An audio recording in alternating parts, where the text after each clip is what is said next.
Okay, let's begin. And this is my student. Some are tired, some are very good, all right? Okay, let's have our, some student there, some student there, most of us here, right? Okay, so then,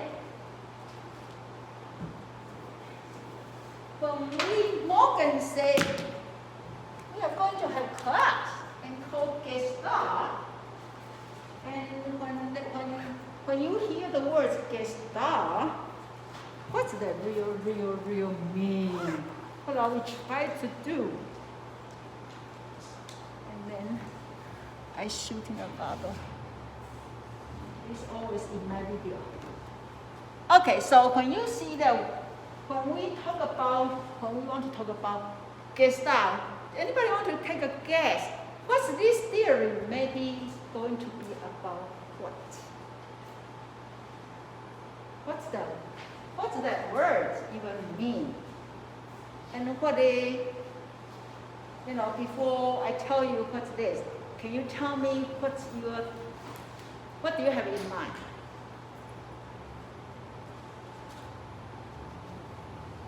No right or wrong, just take a guess. When you see the word, they have a person here, and then we say he's doing Gestalt. What's that? What's this theory? What's this Gestalt word even mean? Okay, so when you see this, what did you see? Triangle. Why is triangle? Is it really triangle? No, it's three dots. Three dots, but actually the first impression is triangle, right? And actually that's Gestalt. Gestalt means as a whole. Okay, we all have the tendency as a human being, when we see the thing, whatever, we have a tendency to see that as a whole. Okay, so for example, if you see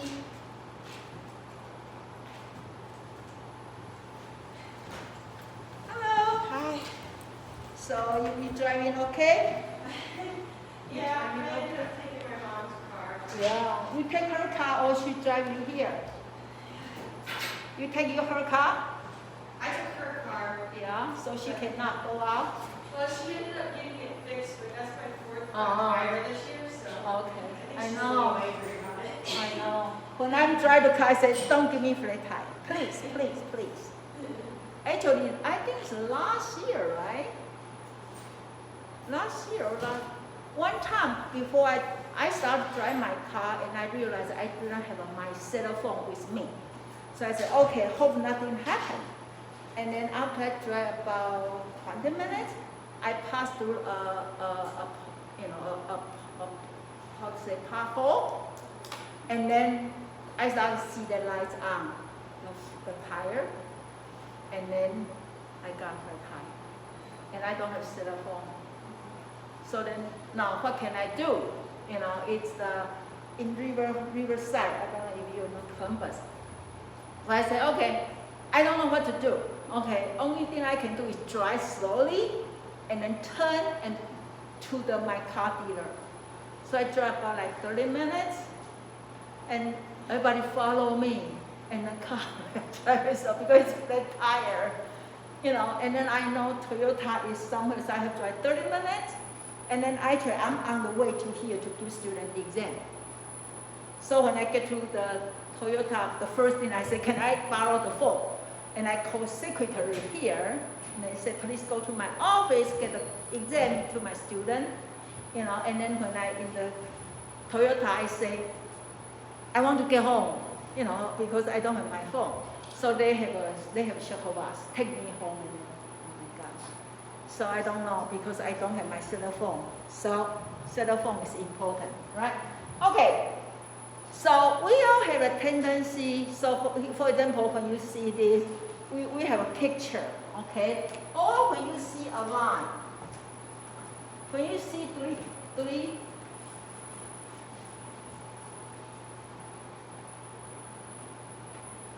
When you see this, you may tell me that's a line.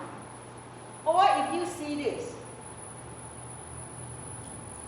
what you say? What you see? When you see this, you may think about it as a group, right? So Gestalt theory believe we all have that organization. And it's in psychology, they have a cool psychology called Gestalt psychology. Okay? But then this Gestalt therapy is not exactly equal to Gestalt psychology. He used that idea, but then create his own field. Okay? So let's talk about who is the person developed Gestalt, and then what he said. Actually, this is a very fun theory. So hopefully you will like it today. Okay. This actually when I studied for my thesis master in Taiwan, and then I saw article talk about Gestalt, and then they start having some books. So I said, oh my gosh, what's Gestalt? Nobody teach us, but what's Gestalt? So I started to study myself, and I decided to use it as for my thesis. Okay, and so I found, it's very fun theory. And that time, I'm still very young, and I already love this one, and I still love it. Okay, so, but before we know it, let's talk about this guy. Okay, the founder of Gestalt. Okay, actually, he should be one of the founder. Another person found with him is his wife. Okay, his wife, Laura. Okay, but looks like a lot of people talk about him. So when we talk about him, and then by the way, you have his wife there. Okay, so I give you a chart. So because we already talked about some of them, so it's good to know where is he in terms of the time. Okay, so we know Freud was born in 1856. Okay, and then Adler was born in 1870. Okay, and then Carl Jung, even we didn't talk about Carl Jung, but Carl Jung is one of the Freud's group. Okay, was born in 1875. Okay, and then Freud graduates from medical school in 1881. Okay, then Freud received a grant to Paris to learn about hypnosis. Remember the picture? It's 1885. Okay, and then Perls is the founder of this group, was born. Okay, so you can see he is about how much younger?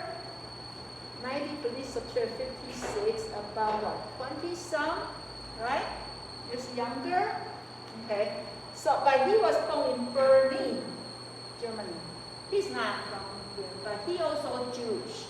Okay, and in here, Adler graduated from medical school, so he is not that young in terms of our psychologists. He's not the youngest one. He is that pretty much their age. Okay, pretty much during that time. But anyway, so he is Jewish. Okay, the difference is his family is like in between, the identification. Okay, because quite often we know like for Freud and Adler, they will say we are Jewish, right? But then for Perls, his family is somewhere in very interesting position. Okay, they were living in Berlin, Germany. Okay, but then even they practice, Jewish culture, and Perls also, went to, get some, training as a Jewish, some traditional culture. But the family intentionally moved their home from Jewish community to close to the German community. Okay, so as a sense about we want to part of mainstream society. We don't want to just be Jewish. Okay. However, because this kind of practice, so actually they are a little bit neither. Okay, so Jewish community feel like you guys are not really Jewish, but German community say you are not Germany, right? So they are neither. Okay, but because of this, so actually give the Perls a mindset, say, I can get it. I will take everything that available to me. Okay, so that's why his theory actually, he takes so many stuff from different areas. Okay, and I think they say this is a part of the practice. The parents already set up the life, say you don't have to be just one. You don't have to be just Jewish. You can be everybody. You can be whoever you want to be. Okay, and also Perls is kind of the person very interesting dynamic in his personality. Okay, so when he is in middle school, okay, because the teacher very anti-Jewish. So originally he's pretty good in school, but because the teacher very anti-Jewish, so actually he become very hate school. So his grades should drop down, and so actually he was kicked out from school. Okay, and then he and his friend they enroll themselves to a more liberal middle school. And it's very interesting because in that new school he went to, very free, okay, and actually give them a chance to practice drama. That's something he liked. He liked drama. So actually this theory, the treatment is very dramatic, okay, a lot of very interesting technique he used. But actually he learned how to play in middle school. Okay, so because that, he have an opportunity to join the performance at the middle school, and even in that role, he didn't have any line, but he had to perform. So actually, they give him the chance to build up his confidence. Okay, and also give him the chance to learn how to observe people's nonverbal behavior. And that's part of his theory. His theory actually emphasized nonverbal. Okay? So actually he will say, if your hand can talk, what's your hand? So Olivia, for example, don't move. Okay, don't move. Everybody look at Olivia. Okay? So she said like this, right? So if your hand can talk, what is your hand going to say? I'm comfortable, right? But you are comfortable, is your head comfortable? How about your hand?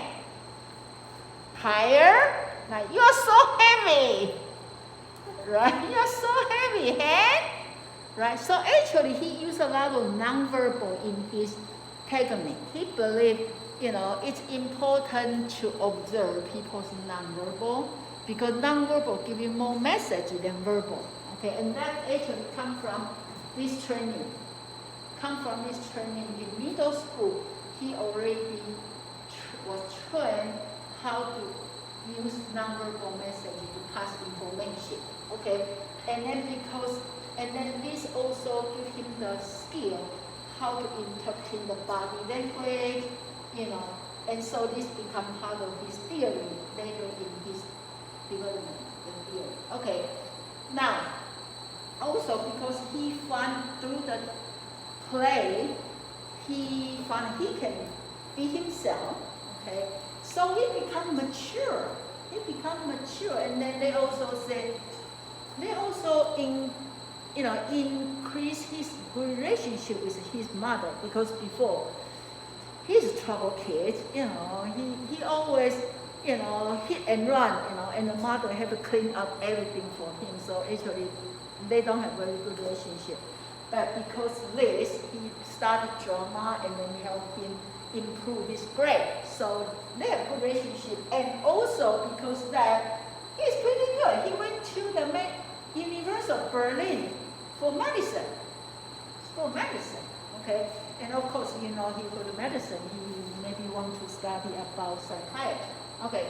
Now, when he is in the medical school, because World War I broke, okay, so then actually he served as a military, okay, and then also, I don't know if you have chance to watch his video, Perls. You know, he smoked all the time, all the time, all the time. When you see him, pretty much, you know, cigarette there, and that's from here. During this time, because he serves army, so stressful, so then he started to smoke, and then all his life, that's become part of it. He started this for life. Okay, then after service, he get to school. He returned to school and graduated in 1918. Okay, and become qualified as an MD April 3rd, 1920. Okay, then when he got a certificate, you know, as a doctor, he want to practice neuropsychiatry, and then learn how to, and also same time actually he also the person you see, he like to do a lot of stuff. He not only a psychiatrist, he also like to dance, and he also like to sing. He also like to do art, a poem. That's all him. So he also learned from German dancer. So actually, part of his technique, he also emphasized the body movement, also part of his technique.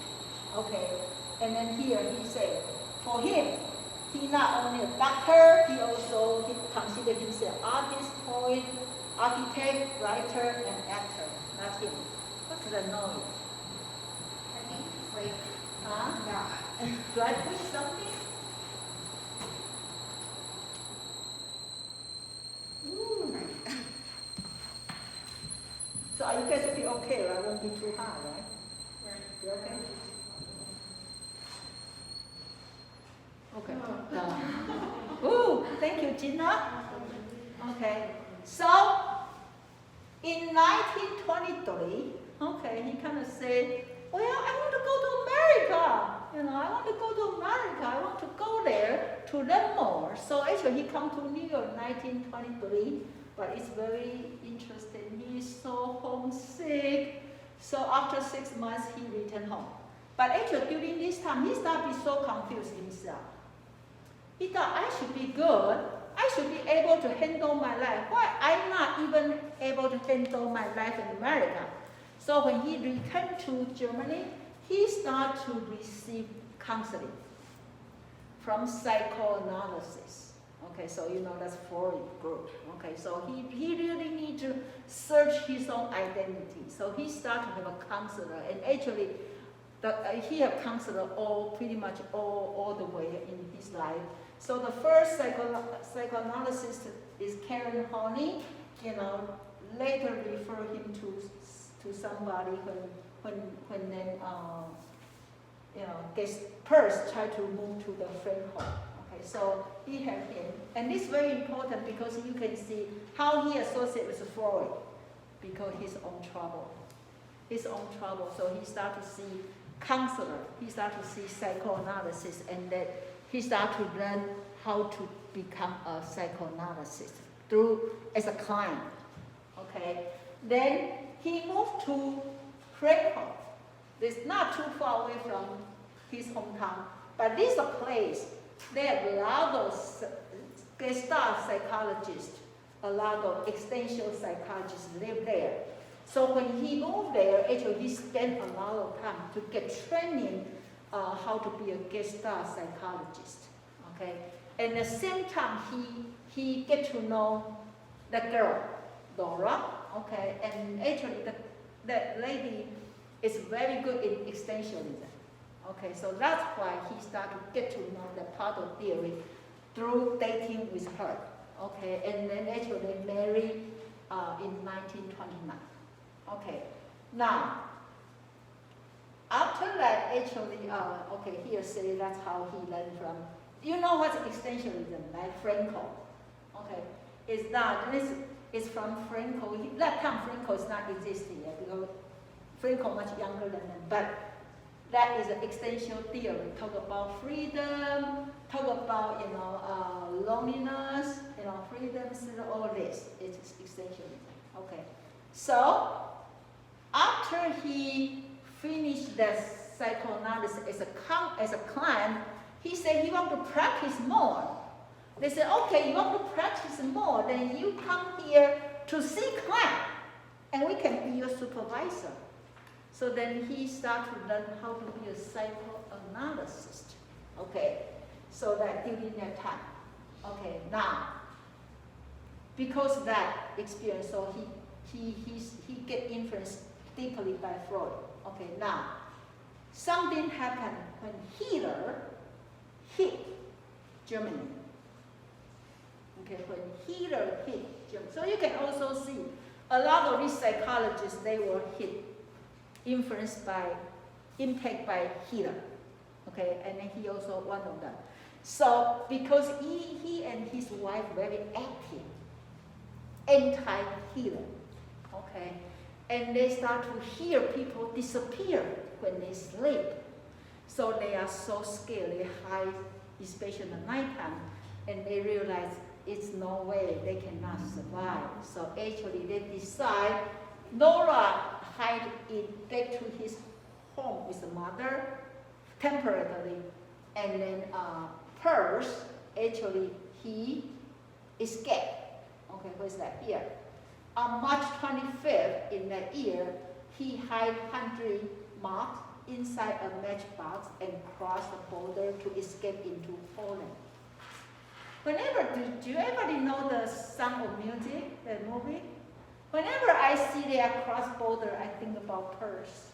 I think maybe that's what happened. So he crossed border and went to Holland, okay? And Laura joined him later, okay? But because you can see, if he escaped there, he didn't have any paperwork to work, okay? So the life is very hard, especially when, Laura joined him they already have first child. The life is too hard in Holland, so they think about, we should go somewhere. Okay, so then Freud, autobiographer, the writer Ernest, say, hey, they need somebody in South Africa as a psychoanalyst. Do you want to go? How about you? Do you want to go? If your life in Holland is so hard, and you have to go to South Africa, you going? Are you going? Are you going, Gianna? Why? Opportunity, something. Right? For something, right? And now, are you going? Are you going? Yeah? That's a chance, right? So actually, yes, they went. And actually, their life is much, much, much better. That's South Africa. Okay, that's one of the pictures there. They open a clinic. They open a training center. They have big house. They have swimming pool. And they start to earn money. So their life is totally 360 degrees different. Okay, so Perls said, now I'm somebody now. So then he decide, and they have their second child there. Okay, so they decide, Perls decide, Europe have a conference. I'm going to go back, I'm going to see Freud. I'm going to tell Freud, you should be so proud of me. Okay, and he also write a paper to present in that, conference, and they are specifically for psychoanalysis school. Okay. Well, you know what happened? Freud even not look at him. Okay, when he meet Freud is like, who are you? You are nobody. Okay, and even worse, when he back to South Africa, the School of Psychoanalysis announced, if you are not even practice in Europe, everything you do don't count. Okay, you cannot claim you are a psychoanalyst. Okay, so it means all his identity about psychoanalysis was kicked out. The door is closed.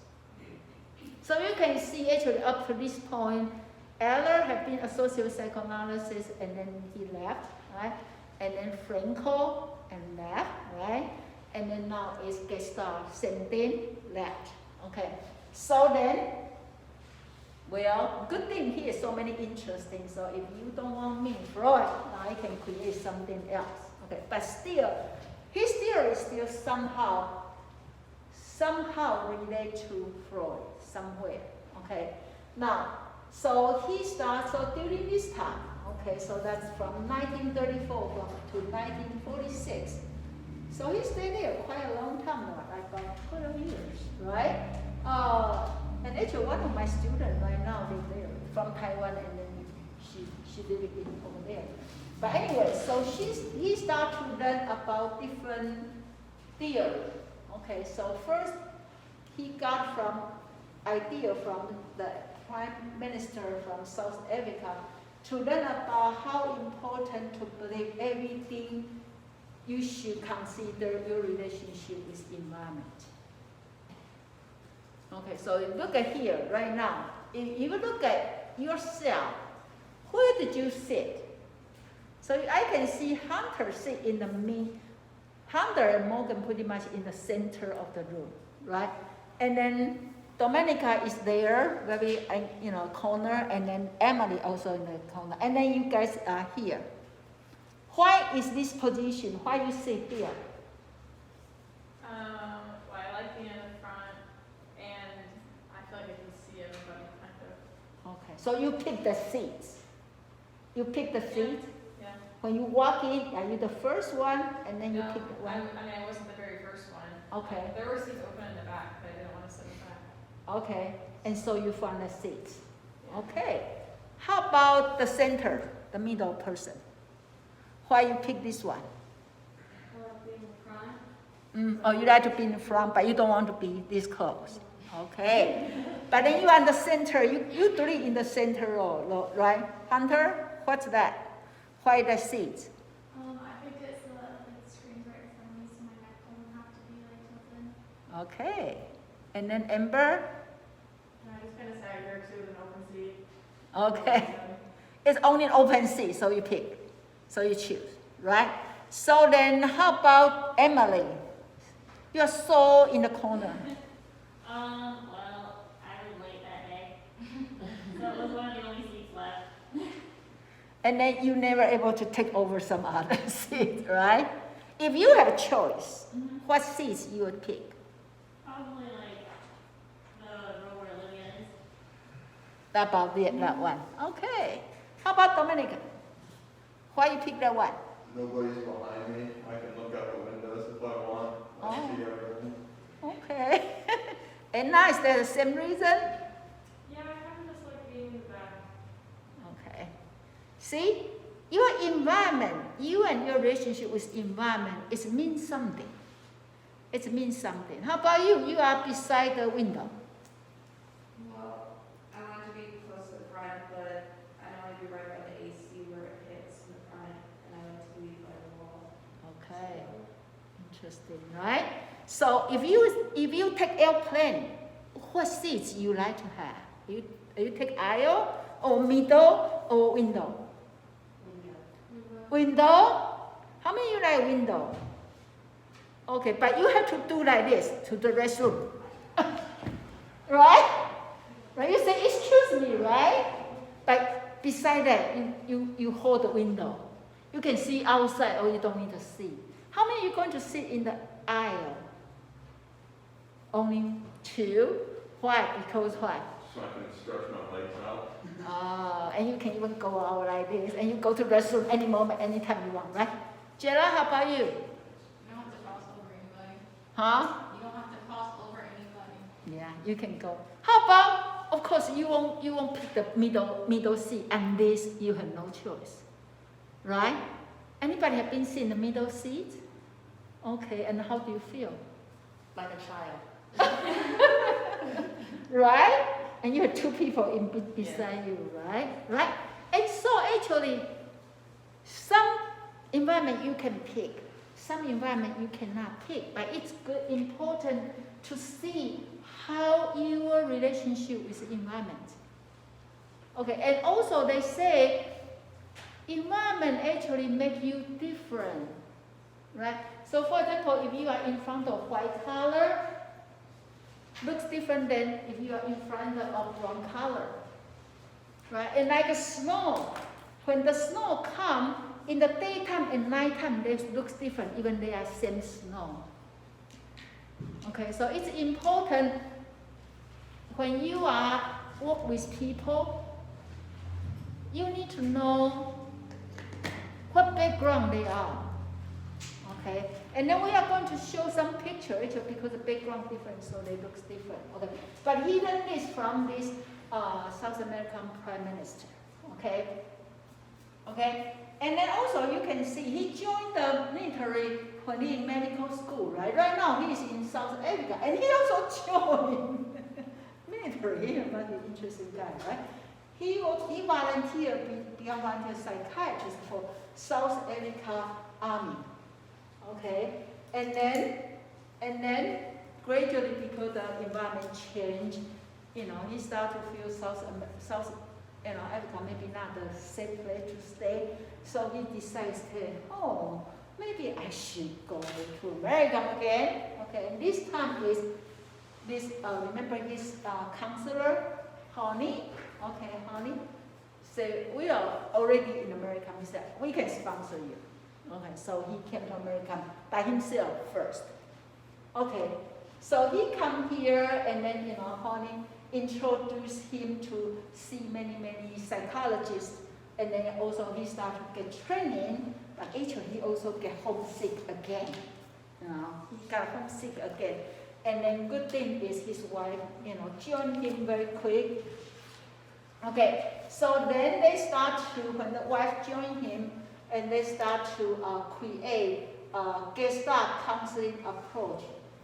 They start to say, because before they don't have that approach, so they start to create Gestalt approach, and then in 1948, he started to present the paper, started to share the idea about Gestalt, and people like it. People say, actually, that is the best work he produced, and the best work. Okay. Then at the same time, one of his students, when he teach Gestalt, one of his students actually, Paul Witt, is very familiar with Zen. What's Zen? Like Yin Yang, more like mindfulness. Okay, and so he said, hey, can you teach me? He become interested about practice Zen, and so he started to get some idea. He even went to Kyoto, Japan, to study Zen over there. Okay, and because my mother actually went to Kyoto when she graduated from elementary school, and she stayed there until she came home and then married my father.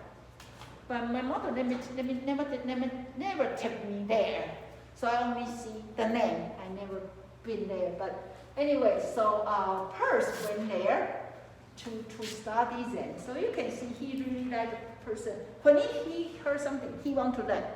And that's also one of the examples. Okay, so actually, when we say here and now, stay in the moment, that's kind of mindfulness, and that's what he learned from that part. Okay. Then he also, in 1950, it's called psychodrama from this Morello. Jacob Moreno is about psychodrama. Okay, he also learned that. Okay, so that's why in his technique also do a lot of role play. Role play, that's pretty much that psychodrama. He also learned that. Okay, so he take this, a lot of stuff, and then together become his Gestalt technique. Okay, so he began to write Gestalt therapy book. Okay. And then they established Gestalt Institute in New York. Okay, remember when I went to New York, I went to Founder Rogers' house. Okay, so then I found a Google have an address about Gestalt Institute. So I went. I found it here. It says West 96th Street. Okay, so I went there, and then I say, it looks like a big apartment. Okay, so I went there, asked the receptionist, say, I want to find a Gestalt Institute. Can you show me who is this place? This is the address, but do they have a center here? Because the Google say the address here. And the gentleman said, no, I never heard of it. I said, but I have address, say this. So then he said, let me find another person. He has been working here longer. So they found this guy for me. And I showed him the book. I said, this is called Gestalt, this is Perls, and that's Laura. Do you know them? And he said, yeah, I know Laura, but I never see Perls. I said, yeah, because the book says he running around, he never home. So that makes sense, right? So then I'm just proof that really have that place. But they no longer practice there. But I wonder why Google don't change the address. Right? So don't trust Google. I follow the Google. I even took the bus there, and it's not really there anymore. But anyway, and then at the same time, actually, Perls also, do the Gestalt approach in where? Cleveland, Detroit, Toronto, and Miami. Okay, looks like people like Ohio. Right? People like Ohio, he come to Cleveland. So actually, this is the Cleveland Center. Cleveland Gestalt Center in Cleveland. Anybody from Cleveland? Ooh, you should find it out. Okay? Now, so actually during that time, they come Cleveland quite often to train people here. Okay? And then, so they conduct workshop, they provide the training in Cleveland. And actually, right now, I found that Columbus also have Gestalt Center. Columbus also have Gestalt Center. But Cleveland more original one. Okay. Now,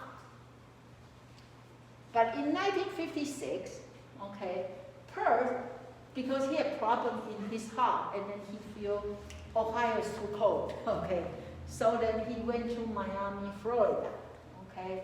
But in 1958, he moved back to Columbus, Ohio, okay, to be a psychiatrist there.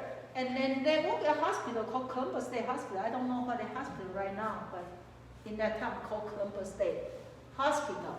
And then he returned to Miami at the end of the year. And at age 67, because he's, you can see poor health condition, was sent to the hospital twice, but then he never stopped writing. And also during this time, his wife always stayed in New York to take care of Gestalt Center. He's go anywhere, and then somebody had to be in New York, so Laura is in New York. Okay, and also he also went to California. Okay. When he went to California, actually something is very interesting. When he went to a place, it's a group, a lot of medical doctors there, and he told them, say, don't tell me anything about each of you. I'm going to observe, I'm going to tell who you are. Remember, he's very good in observation skills, so he go around and he started to tell people, you are what, and people so impressed about his ability able to tell people by nonverbal observation. Okay. But anyway, so he went there to help him to do supervising, and then he moved to Los Angeles, okay, work with his friend, and they conduct counseling, practice. And then, in 1962, he traveled around the world to do all this. Okay, then he do a lot of training. Now, actually, one of his very important technique called empty chair. It's called empty chair. Okay, actually developed during this time. Okay, how he developed empty chair? Because he really like perform. So when he do the workshop, That used to be small group, but he becomes so popular. So a lot of people, always 100 people sit on, on the auditoriums, and then he need to provide training. So he thought, oh, maybe I can do is role play. Then how do you role play? How about a chair? How about a chair? So he started to use a chair called empty chair. And then he can have people on the stage and talk to the chair. Because chair can represent somebody you want to talk to, but not available to be there. Okay, is anybody you want to talk to chair? No, thank you. Please. Oh, it wasn't really my task. Then just think about this is somebody you want to talk to. I'm not really want to talk to them. Okay, anybody want to give me a person? How about Dr. Hurwitz? Anybody want to talk to?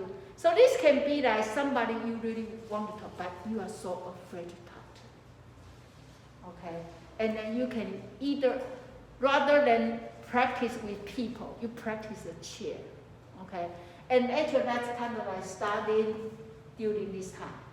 Okay, so then that one way he create chair, but on the other hand, he for satisfy his performance talent. He really like to perform. Okay, so actually empty chair. Okay, is anybody want to try? Anybody want to try to talk to chair? Anybody? I'm looking. Everybody? Somebody? I cannot ask chair talk to me. You need to talk to the chair. Okay. So for example, if you don't want to talk to me, I can say, why don't you want to talk to me? Right? And then I come back here, and now that's you say, because I'm afraid. Okay, then I can come back and say, why you need to be afraid? They're just people. Okay. So do this. He believes a lot of time your internal struggle can start to integrate. Because he believes we have a two sides. Top dog and underdog. We all have that. Yeah, I can do it. Oh, no. Do you have that both sides yourself? Do you have that? Yeah. No. Yeah. No. Right? So rather than have people practice you, you can practice with a chair, or you can practice your two hands. Okay, so for example, one will be lazy you, one will be aggressive you. Okay, and you use your aggressive you talk to your empty, the weak, the underdog one. Okay, so that is this time he developed that. Okay, now he also write an autobiography called In and Out the Garbage Pail. And also, if you read his writing, it's a very funny way. Okay, he always write a poem. Okay, one of his very famous quote, actually I really like it, in one of his book called the Gestalt, said anxiety is a gap between now and late. Okay, think about this one. I always picture this kind of like you have 2 feet and you walk in the what? In the now and later. Okay, and then you walk like this. Don't you make you anxiety if you never able to hear to be now and always worry about next day? That can be very nervous, right? Sometimes we forget actually now is a power. And we will die right now, you have about 7 weeks to go. And you start to worry about 7 weeks later, and then make you not able to sleep. And then people keep worrying about 7 weeks later, forget about enjoying now. Then you will one day realize, why need to worry that much during that time? Well, so he believed anxiety. So this kind of his way of writing, and because he had a lot of words like this, so people like him because he's very artist when in terms of his idea. Okay, then after stay American for a while, when Nixon took office, he started worrying again. He started to say, well, I'm not sure Nixon can handle the country. I better run away. Okay. So he ran to Canada, and he actually purchased old hotel, and he ran a Gestalt center there beside the lake. So he described that as a very wonderful time. Everybody practiced Gestalt in the center, and then he walked around enjoying the group discussion, and he had a good time there. Okay. Then during his time, he wrote all this book about, so come out more idea about Gestalt. Okay. Now, in 1969, okay, he was diagnosed with pancreatic cancer, and he's very painful.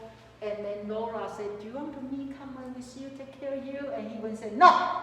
But Laura still come, okay?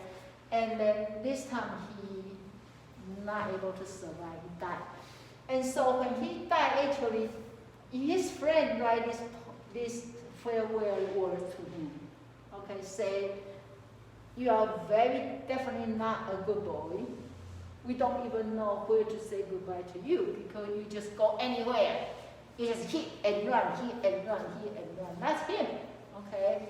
But then actually that's also like his part of his personality. He believed we are two sides of ourselves. Okay, so then when you ask people about him, some people say, I hate him, he's very mean. And then other people will say, no, he's very nice. So it's really depends on when you meet him, and then part of his personality is strange personality. But he's still actually pretty good. Okay, so then that is just show his personality. Okay, and that's Laura.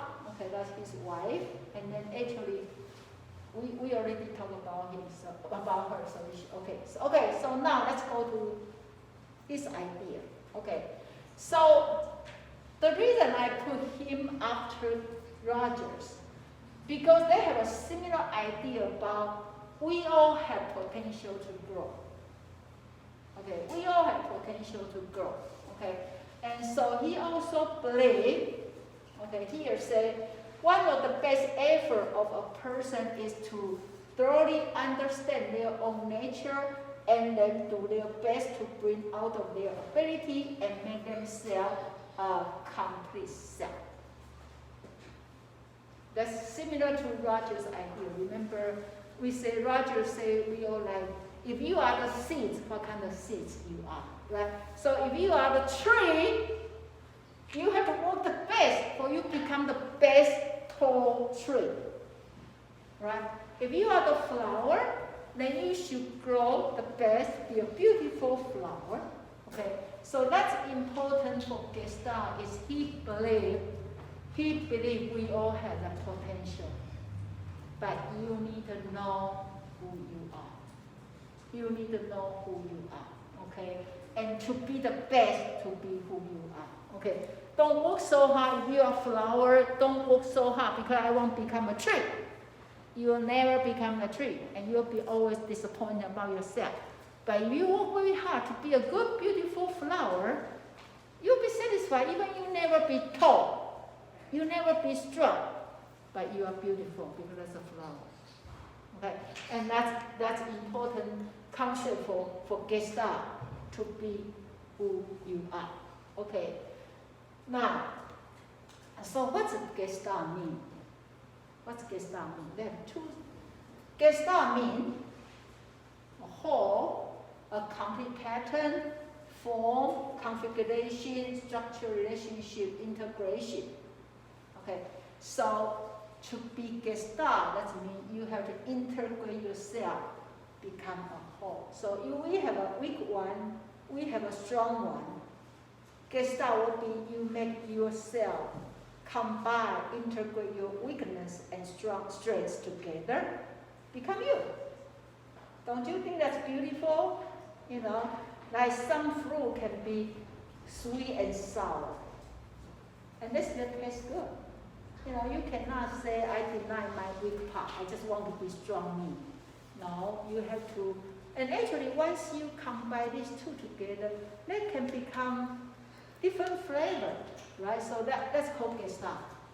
The Gestalt is complete, have to be complete. That's why when you see 3 dots, you cannot help think that's a triangle, because that's a complete picture. That's a complete picture, right? And like everybody know chemistry, right? So H2 plus O2 become what? H2 become H2O, right? 2 oxygen and 1, okay, 1 is 2, right? 2 this one, 2. That's right. That's right. How do you say it? H2O. Hydrogen. Hydrogen, okay. 2 hydrogen plus 1 oxygen become water. They're totally different. That's why the beauty of the whole. You become very different person. You can have an oxygen there. You can get all enough oxygen. You're still not drinking water. Right? So then he said, whole is greater than sum of the parts. Whole is greater than sum of the parts. Right? So for example, when you introduce yourself to your friend, you say, hi, my name is Liz. I'm female, get this degree, and then you give them all piece of information. But when you come and see them, it's totally, you got a spirit. It's, oh, that's you.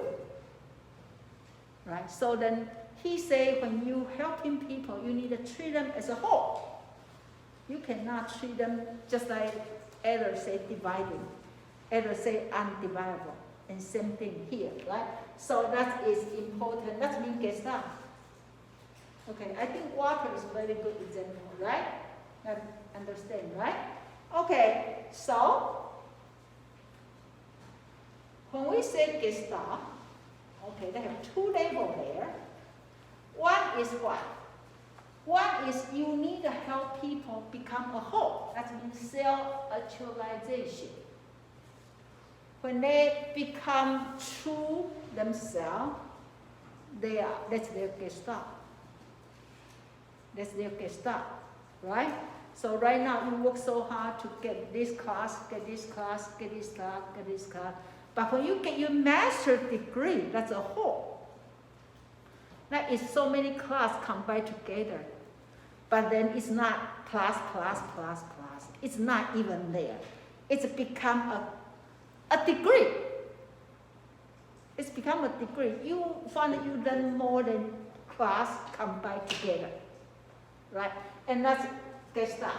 Another term of Gestalt is you integrate your extreme part of your personality. Your top dog, underdog, marry together, become who you are. Become who you are. That's called Gestalt. Okay. Another meaning of Gestalt is, say, people, we have to take responsibility to help us to become who we are. We need to take responsibility to complete the task, to achieve our behavior. That's also called Gestalt. That's called Gestalt. That makes sense? So how many Gestalt we talk about here? So we say what? You complete the behavior, you take responsibility, and you self-actualization. So to just become a complete self. Let's get started. And of course you say, how can I be complete self? I'm only 20-some years old. Yeah, you can complete and then grow more and complete and grow more and complete. Right? And then your sense of complete in different ages may be different. Right? And that's what we call Gestalt. Okay? So when we say Gestalt, okay, also important to aware, okay, the environment, and more they can self-regulate the ability to integrate their perceived experience into their own. So when you develop your Gestalt, you also need to integrate with your environment. Okay, like you cannot say, I'm going to by myself without rely on environment. Is it possible? Impossible, right? You have to be shine yourself in that environment. That's part of Gestalt. Okay? And experience, they say actually everybody different. Everybody different. Only you can say what's your experience from that environment. So everybody stand out in front of this background, you look different. Did you see yourself different in different environment? Right? And some environment make you feel more you. Some environment make you feel it's not me. You hide in the background, right? So that in and out also a good thing. Okay, we are going to talk about sometimes we are the figure, sometimes we are the background, sometimes we are the figure, sometimes we are the background. And that's a part of life. Also, in your life, some task is a figure, and then some task is background, right? Like Amber, when she got a flat tire, what's your figure? Amber? Is Amber? No. Abby. Abby? When you got flat tire, what's your figure? What do you want to do in the moment? I cried. Huh? I cried. You cry, and then you what? Call your mom, Yeah. right? So in that moment, finding my mom is a figure, right? Now, where's the mom? I'm sorry? Where's the mom right now? She was at the store. Right? But not important in your mindset anymore. Oh, Now it's a class, yeah. right? So now the mother become background and the class become figure, right? Or in the middle class, you feel like, I need to go there. That become figure. This class background, right? And then so you run to first floor and you go to that place and then you finish and you say, okay, I need back to class. So you run. The class become figure. That become background. And that's our life. Right? You will have different attention, right? And that's, you need to know what's your concentration. You need to know what's your focus. And if you can complete, that become Gestalt. Okay? So, how do we change? It's very interesting here. Gestalt theory of change is that if you keep changing yourself, if you keep wanting change, you more likely remain yourself originally. Is that possible?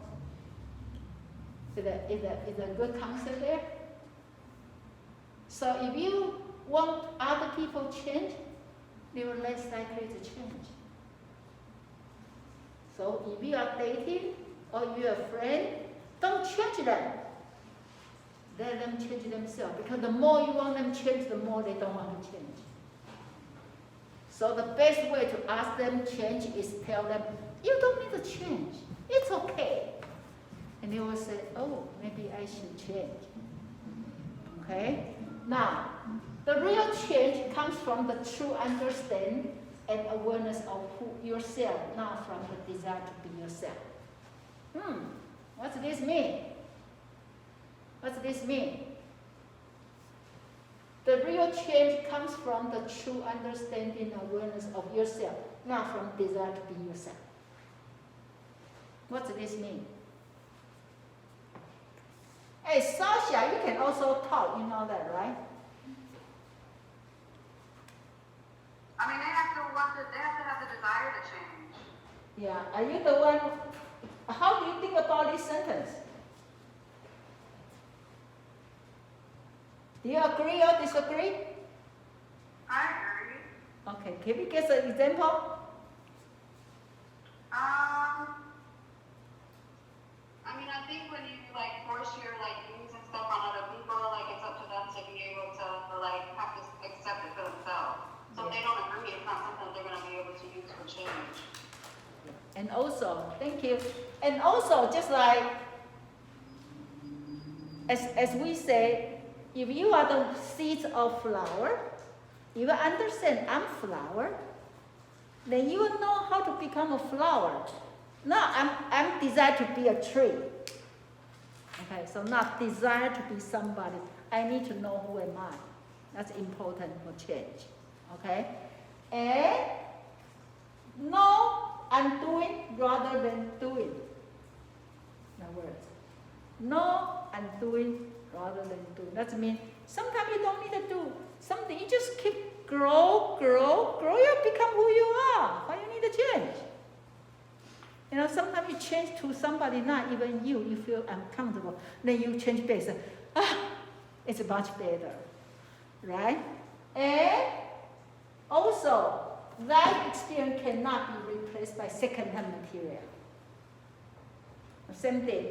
Not just because people ask you to do something, and then they would rather you sometimes even go to the difficult moment, but make you become who you are. You know, I think that for him that's even more important. Okay, so the best premise for this theory, couple there. First one, organize. Organize. Just like when you see this. What did you see this? What's this? What's this? You say that's a line, right? It's a line. Even it's a dot, dot, dot. And you may see, looks like they have a pattern. A long, short, long, short, long, short, long, short. So if I ask you keep right, draw this will be draw, long, short, long, short. And he said actually, we have the ability to organize, okay? And so whenever we see something, even they are nothing to do with each other, you put them together. You put them together. Okay, so if you see one student always sit together, for example, if I see Dominica not here, I may ask Anna, where's Dominic? She said, how do I know? If he sit beside you. Yeah, so what? Right?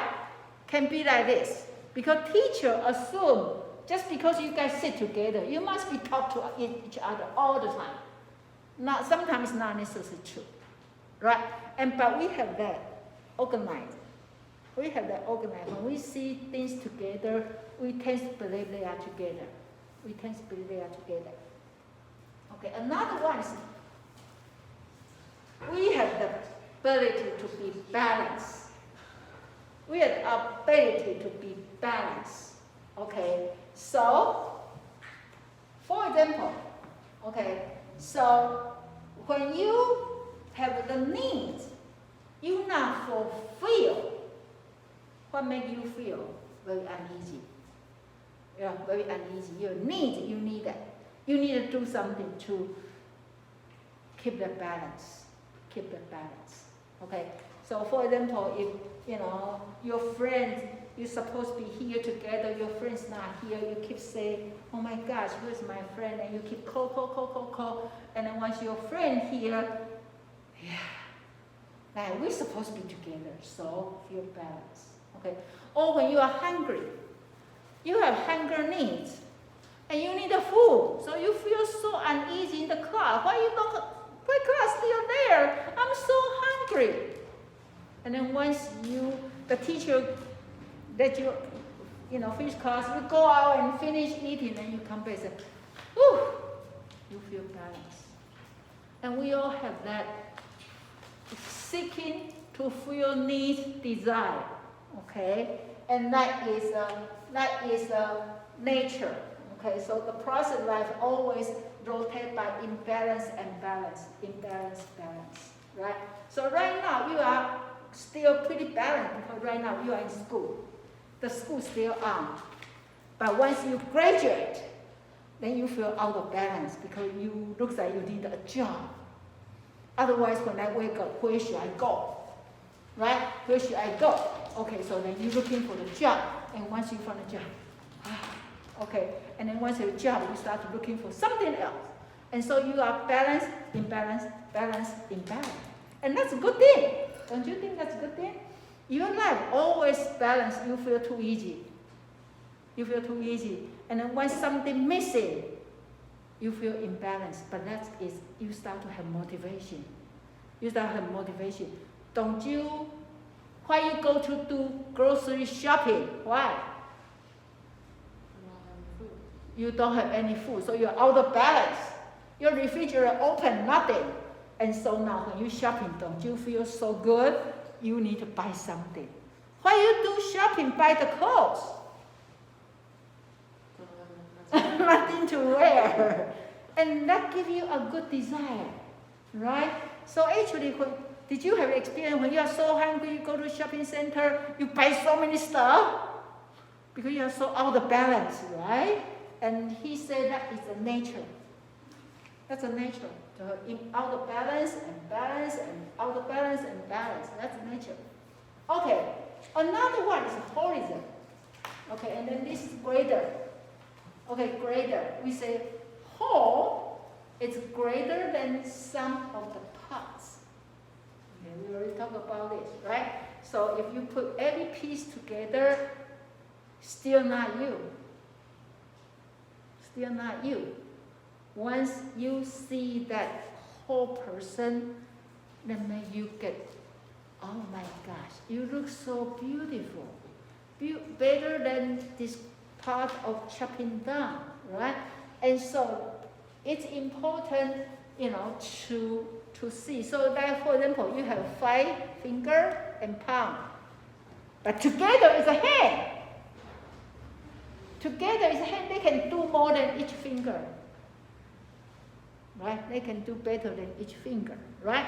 And that is the idea called horizon. Okay. Another one is this field therapy. Okay. Now, actually, he took this one from the Wing. Okay. He said B equal F parenthesis P common E. Okay. So can somebody tell me what this means?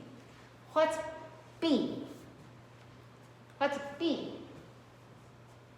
What's B? Huh? Balance? Another word of B.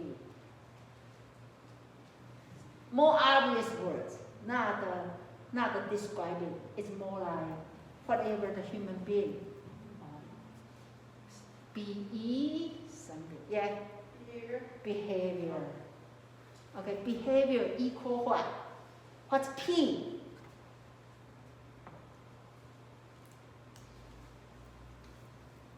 This. Person. Okay. What's E? Environment. Okay. And that's F is function. So that means your behavior, the function of you interact with environment. That makes sense? Right? So you find yourself very different. You are very different depending on which environment you interact with. Which environment you interact with. You perform different behavior. And also, because different person, so even the same environment, the behavior is still different. Okay? So, we have to care about feel. What's your feel? So when you see somebody look so uncomfortable, don't make conclusions. Oh, you are shy people. Go to another field to see that person. You'll be surprised. Same person, why become so different? Oh, environment.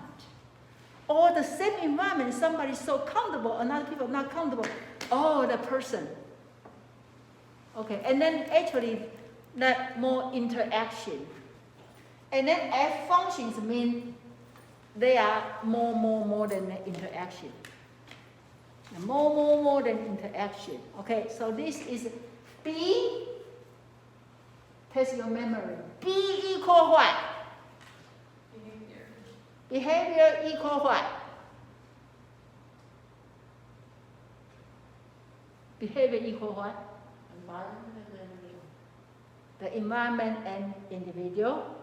And then also have the F is called function. So the behavior equal the function of individual interact with environment. Okay? Now, Okay, so now this one, right, we call figure and ground. Okay, what did you see?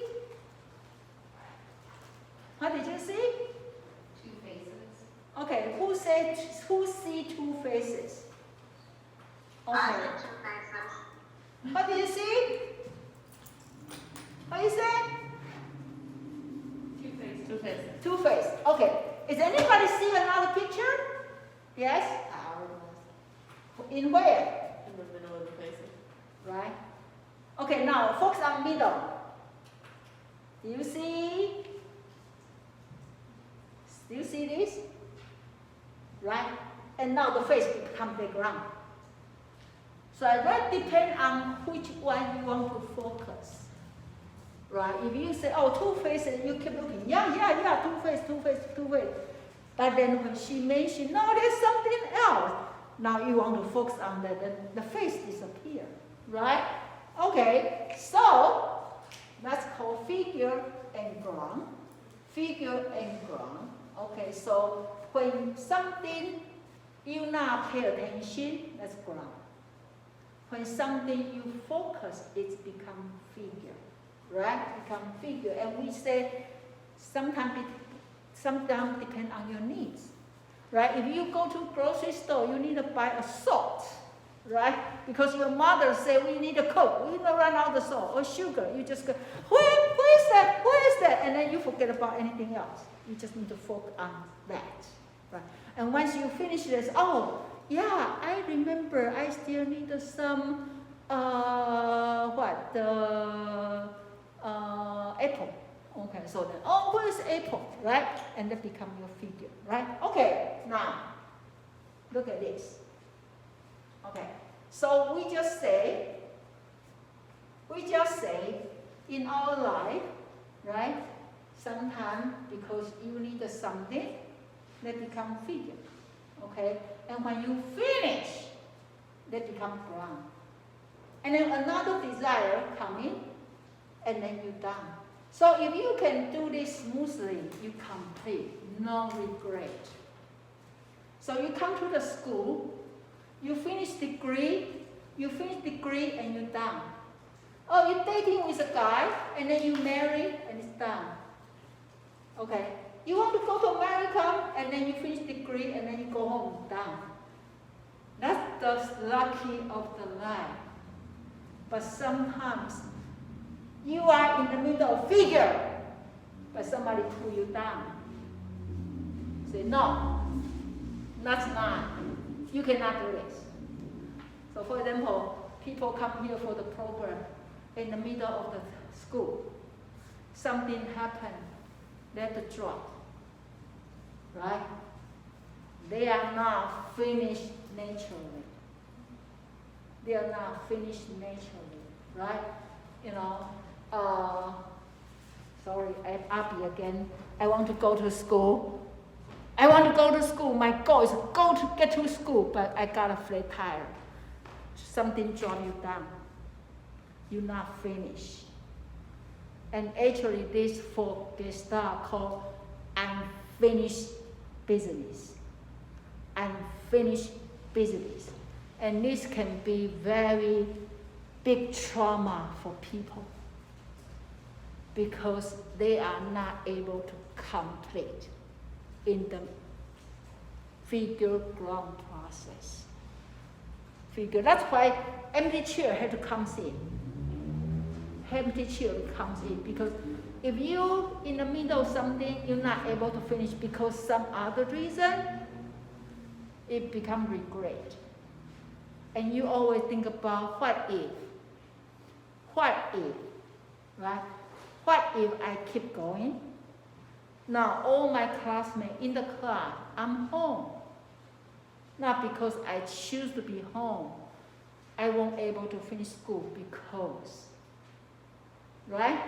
Or, you know, one of my students say, you know, he was adopted by other family, and he never see his father. Okay, and finally, his father called him when he already in college and said, hey, I'm your father. I want to see you. And he's so excited. Yeah, my father's coming. The day of he need to meet the father never showed. And later he found out the father passed away. So that become his, I don't want to say trauma, but it's what regret that. Then who is my father? I want to ask him so many questions. Why you put me in adoption? Why? Who are you? But he has no way to talk to father anymore, right? So that's called unfinished business. So what can I do? I have him talk to the chair. So chair will be their father, and he talk to chair, and then he become father, talk to him, and he become himself, talk to the father, and then do that. We call role play by empty chair practice. He finally said, I think I understand my father a little bit more now. Right? That's a way to handle unfinished business. But our life, we have a quite, nobody perfect. You can always have those unfinished business, right? And then some you can come back, finish, fulfill. But some maybe, once you miss a chance, it's gone, right? And they can be, if the people didn't handle that well, they can be a trauma all their life, always stuck there. What if? And that is important, so only when I say unfinished business, when your figure ground not naturally smoothly move, not smoothly move in a natural way, and people pull you down, then become your unfinished business. Okay. Yeah, so here, unfinished business. Okay? And or you really, in the middle, talk to your friend, and your friend, no internet, right? Or the phone line is busy, so you are middle of talking, and the person hang on. What do? You try to call, right? You try to finish the talking, but then for some reason the phone is never able to connect, and the person left. The person move away, right? And that can be a trauma there. And we call unfinished business. So your job as a counselor, one of your job may be help your client to finish the business. Not necessarily physically, but can be mentally.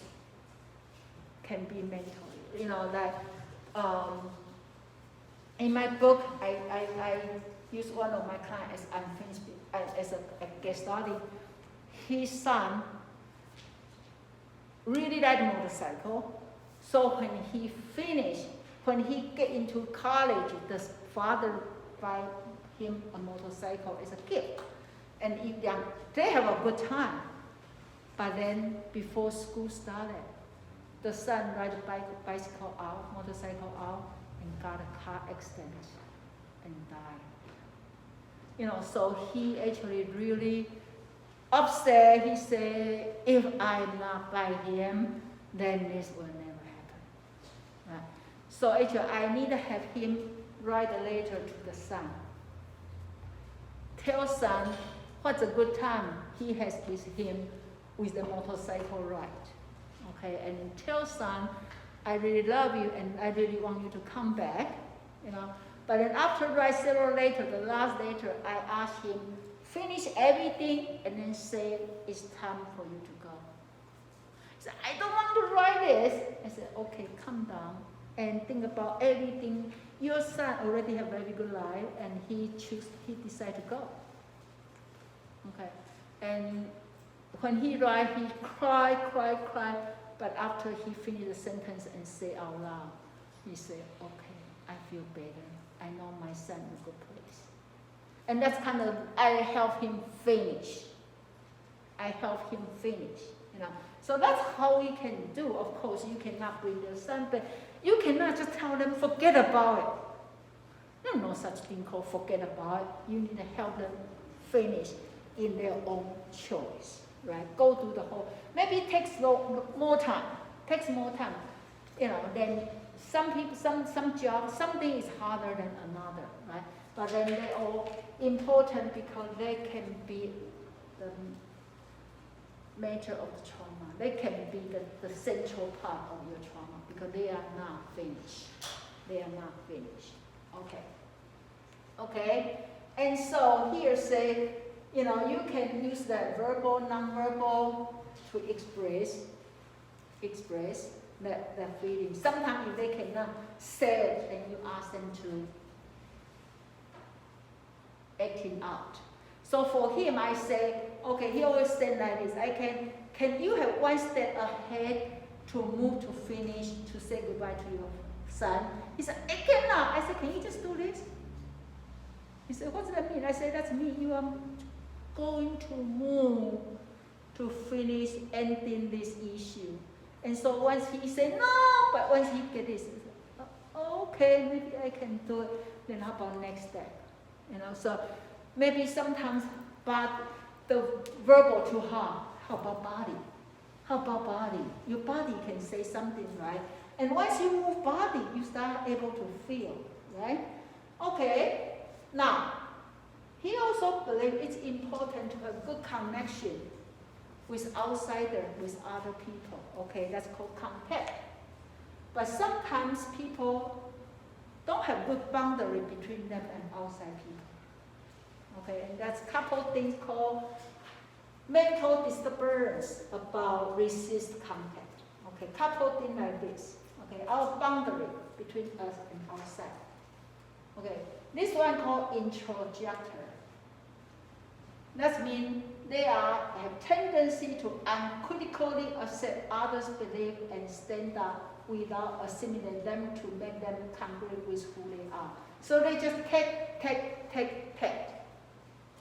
Because they worry if I don't take, people will look down on me. But they don't even know why they want that. So they just take everybody's concept, everybody stand up, put into their mind, uncritically. Okay? And what can be the trouble for this? You take people's belief, become your belief, and you don't even believe that. Are you able to follow easily? You feel so strange, right? So for people like this, we call introjector. So what can we do? Okay, you can tell them, if you want to be nice people, it's not mean you need to give them everything. You don't need to take everything of their belief. You don't have to. Okay, life is not just about accepting existing, but also the process of create the meaning. Okay, just because people say that, just because people say that, doesn't mean you have to take all of them.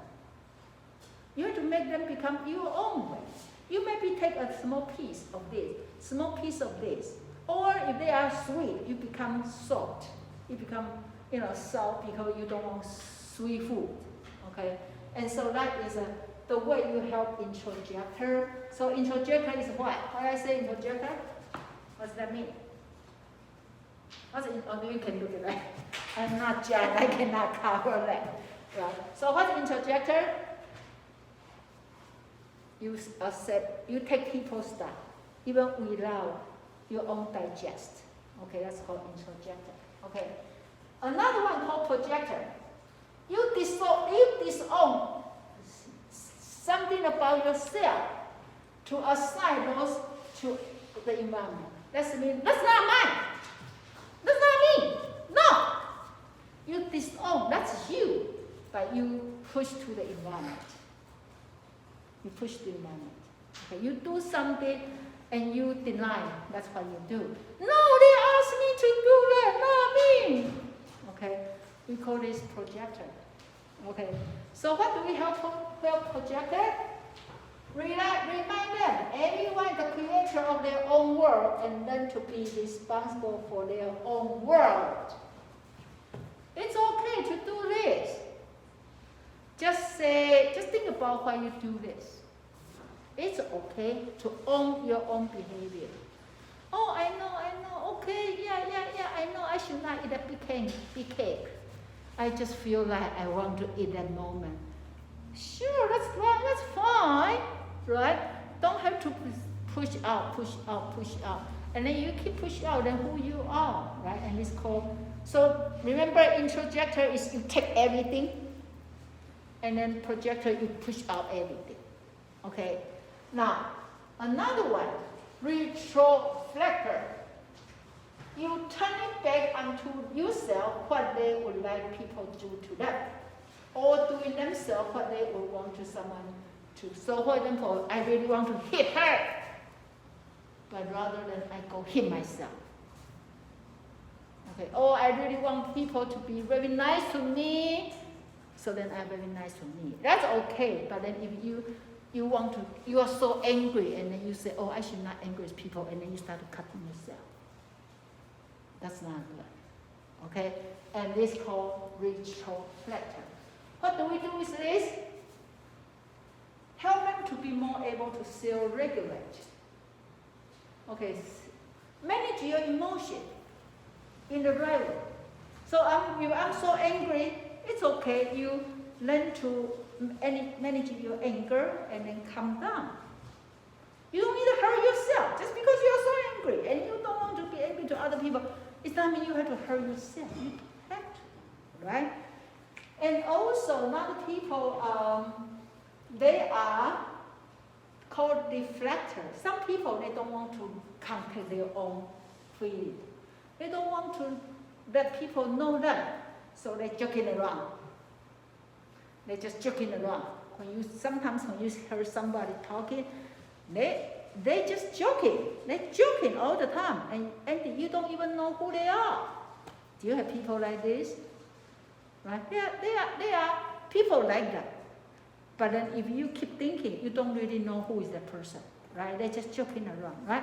So for this, you need to teach them to talk rather than joking around. They start to say I, use the I language. So when they start to use the I, they start to able to touch themselves, okay? And they're called deflector, okay? Confluence is mean they don't really know who they are, and they just come by themselves with the environment. So they are mingle themselves to the environment. They are very easy to hide themselves, so people are not able to see them. Okay? And so for this, actually, you want to help them to able to take action, and even they have to show of themselves, tell them it's okay. Okay, so this is the 5 of the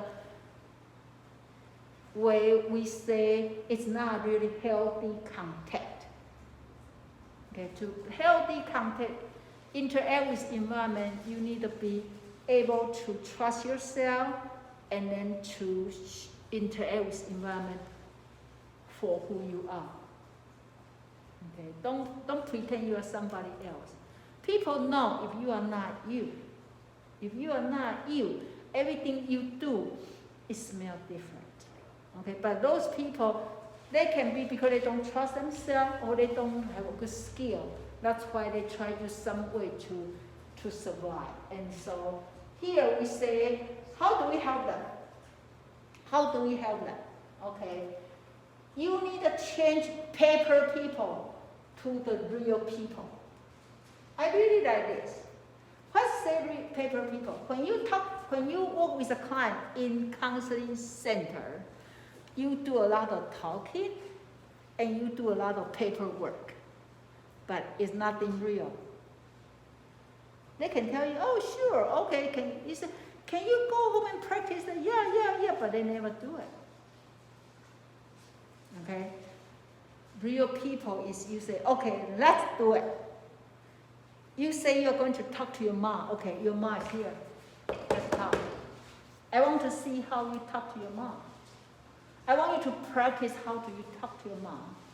You may take a long time before you can really talk to your mom, but let's talk to the chair first. Okay, so that's called change paper people to real people. So this technique is not too much just talking. they put action, action, action, action, action. Okay, so that's why they do a lot of practice. They do a lot of practice there. Okay, and so help client put the idea into action. Put the idea into action. And then help them to enhance their potential. See how much they find themselves.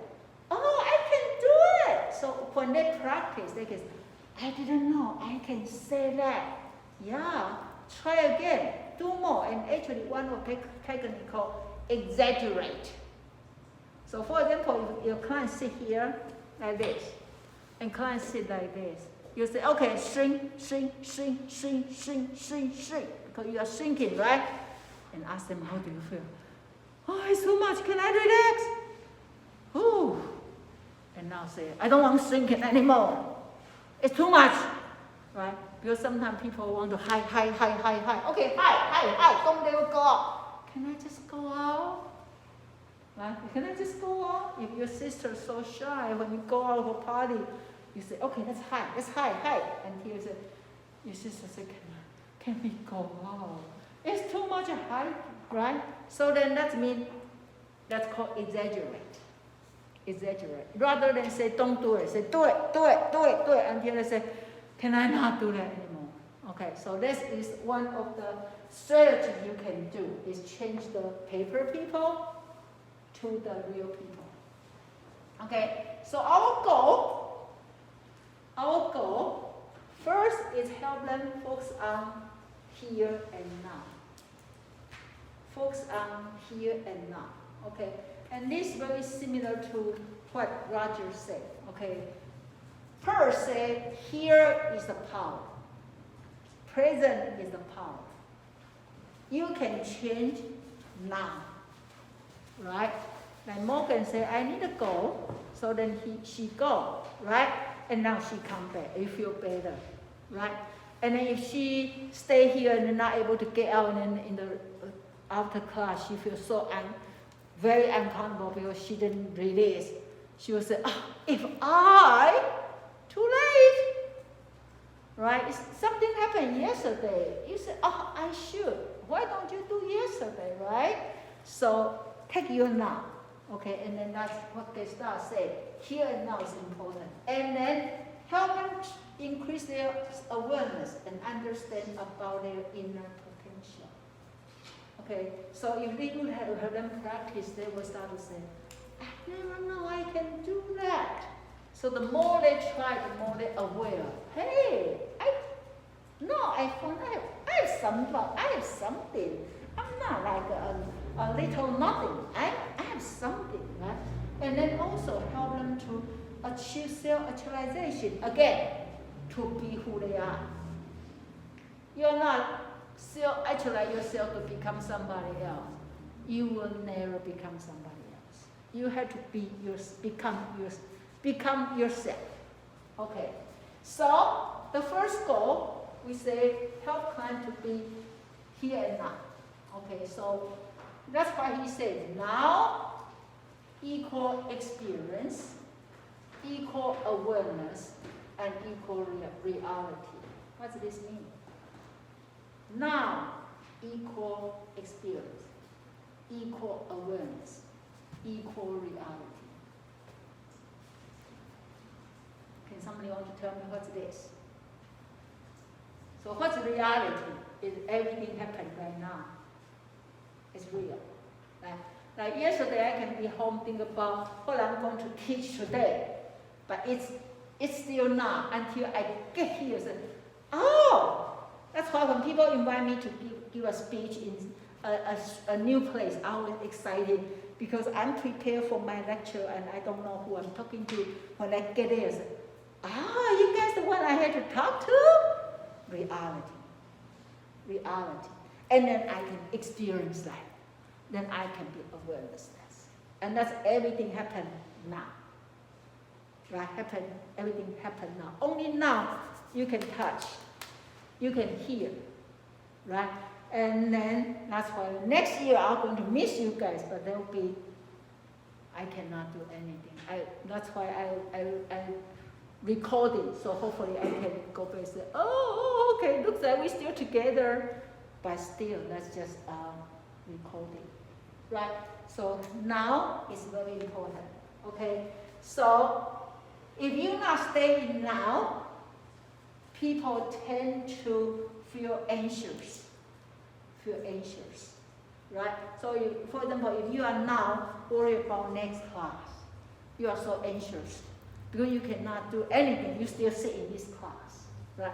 If now you are worried about yesterday, you cannot do anything because yesterday already passed. And ending, if you like, keep between now and later, you never in really moment, then you never be easy. Okay, so it's important to be now. Okay, and so that's when he asks people questions, he only asks how and what. He discourages people ask why. Okay, what is the word? Right. So he said, don't ask why. Why not ask why? If you ask people why you do this, then they will give you a lot of excuse. But if you ask people, can you tell me how this happened? They will describe to you, and they will be able to experience that. Okay. So if I give you this multiple choice question, I say what kind of question, Gestalt encourage people to use, counselor to use, and I say why, I say what, I say how, which one you should not choose? Why? Okay? Because he believed why question only bring a lot of excuse, and it's never real. Never real. Do you believe so? Right? If people ask why, then I have to tell you why, but actually that's not really my situation, right? If you ask how's everything, then they tell you what's going on there. Okay? Okay. Second goal is to increase clients' self-awareness and understand their own inner potential. Okay? So again, you help them to aware who you are right now. Okay, and what can you do right now? Okay, and it's important to be aware where is energy, how do you use it, okay, and then what happens if you feel unpleasant and frustration. Is it okay to be unhappy? Do you think it's okay to be unhappy? Yeah, because if you are unhappy, then you are harder to become happy. Right? So that makes you a more potential. Okay? So he believed the crisis is a turning point. The crisis is a turning point. So if you are stuck, don't get depressed. Because that's the moment you start to get more potential out. When you start, you think about, okay, what else I can do? Then you'll find out, oh my gosh, I know a lot. I know how to handle my life. Right? So here, let me see. So then the self-realization gradually shift from the solely on. Okay, so when we start, that means your outside resource and your internal resource maybe have gap. Quite often we believe everything has to come from outside. So when outside resource is no longer, sometimes we feel my life is useless, hopeless now. Okay, think about, actually he used the example called in past, like baby. Okay, let me see, this is the one. They also refer moment when original support. Okay, so actually this is like think about baby. Baby, how do babies survive inside mother's womb? How do babies survive? Do you need to feed when before you deliver the baby? Do you need to feed them? Do you need to feed baby? How? They're still inside, huh? I like the nutrients, like the mother entities. They take from your body, right? Right. So you eat, but you are not physical feeder. But they get a resource called external resource from mother's body. Okay, after they get out mother womb, and the doctor will cut down like what? the coat. Okay? Now the baby is supposed to be what? Cry. And they cry, they start to use their internal resource. They can start to breathe. Okay? Now, if the baby out of external resource and they don't cry, what happened? It's called blue baby. Right? And so the doctor had to take the baby upside down and then hit them. And then they will cry. And when they start to cry, everybody say, because now baby know how to take breath themselves. And so sometimes our life like this, you lose your external resource and you say, my life's over. Now we need to help them to find their internal resource. Try to find their own ability, their own potential to grow. And that's called self-actualization. You know, not only that, everybody remember the day you move out from your house, your parents' house? You know, eat 3 meals before it's there. You can even sit there and say, I don't want to eat this, right? But now you are live by yourself. Who cook for you? Yourself. Where's the food? I don't know, right? Go find something, right? And that you start to find your internal resource. And then the more internal resource you find, the more you feel you're growing. And then you start to feel, wow, I can handle my life. See all you. Right now, you already like, you know, is your parent maybe not believe you can handle this, right? Your parent not believe you can handle from left far away move to here, right? Do they proud of you, right? How many of you feel you proud of yourself? To able to be independent, right? Do a lot of things, right? And that because the external resource is no longer available. Now you find your, of course you can here find another external resource, but you find it yourself, right? And of course, it's not saying you rely on yourself. It's balance. It's balance. But it's more you rely on yourself, the more you have confidence, right? And that's important here, say, that's called help them achieve self-actualization is find their internal resource. Okay? So, the counselor, the function, the role and the function of counselor, first of all, is to be a partner. It's not a teacher, not facilitator. It's more like partner. Work together. Okay, we believe client is expert, okay, in their own life and their own problem, okay? And of course, you as a counselor, you are the expert for the professional skill, and then work together, then you can help them grow. So we are the partner, okay? Then another one is pay attention to their body language. Okay? So then, your client may not tell you everything, but their body tell you everything. You know, so you can say, from your body, I can see you're a little bit trouble for this point, right? You know, and of course they can say no. You don't say, yeah, I see this. No, you say, I sense of this. Is that true? Is that okay? Right? And then important, when you find the inconsistency between verbal and nonverbal, you can do something called confrontation, but be very careful. Okay, confrontation means you point out inconsistency. Okay, you say you are going to be responsible for your counseling, but I see you miss 3 sections. That's called confrontation. But here say, make use of the way. Okay, I see you say okay, but then your face told me you are not okay. You say you are happy, but I don't see you smile, right? And so if you can make use of those confrontation, you can make them aware. Oh, really? I'm happy, but my face is not smiling? Yeah, I don't see smile.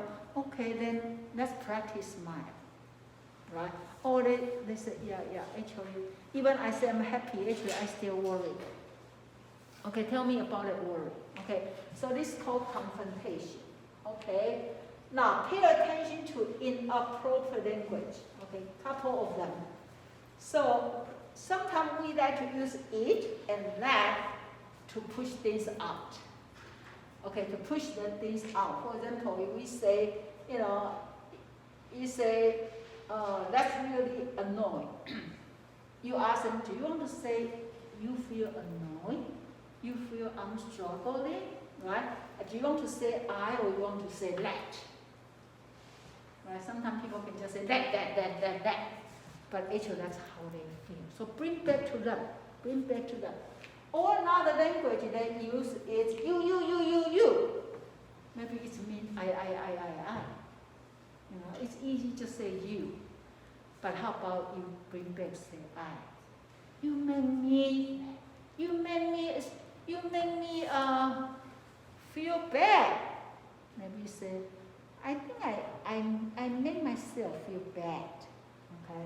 So change the I, change you to I, and also use question instead of because sometimes we just keep asking people why. Okay? Help them to become statement. Help them become statement. Just don't use why. Use how. Okay, use how. Don't say, why didn't finish homework? Tell me what can I do to make you finish homework. Okay, so then also, if you give me 3 more days, I'm going to free you. If you say, why didn't finish homework? My parents, my family, blah, blah, blah, blah. There are a lot of excuses. But if you ask how, use what, then they are more able to give you more concrete conversation. Okay? And self-denied language. Okay? For example, if you say, I can, you can say, do you mean I don't want it? Right? So for example, you ask your brother, can you open the door for me? And your brother says, I can! What do you mean you can? You can what? You have hands. What do you mean you cannot hold the door? Actually, the meaning is I don't want it. So just say I don't want it. Don't you say I can? I can is more like ability. I don't want is more I don't the willingness. Okay, and encourage them to to say in the right way. And also, sometimes people maybe use metaphor to say something. For example, the client will say, I build a wall around myself, and I lock the door, but I don't remember where do I put the key. Okay, so what they try to say? I lock the door, the wall around me, and I don't know where is the key. What the client try to say? I don't know how to open my heart. I have been closed myself for so long. I don't even know where to start to open my heart. So when they say this, you say, do you mean you don't know how to open your heart? Right? What's the key mean? Right? So they can use metaphor. Sometimes maybe metaphor is easier than the real story. Okay? And sometimes detect words liquor between his lips. That means between words. Sometimes they have something between words, and you can say, I think I said something, looks like you want to say something, but it's not out. What's that, right? Okay, and so Gestalt say, when we do Gestalt, okay, they say, we all doing so many things. Actually, I'm going to tell you more like empty chair, all this. He said, don't say that's exercise. Actually, it's just experiment. Okay, a lot of times people say, oh, let's do some exercise. Can we do empty chair exercise or strategy? He said, actually, it's experiment. So you can tell your client, say, I want to try something. Can we try? I have a chair. Do you want to try to talk to chair?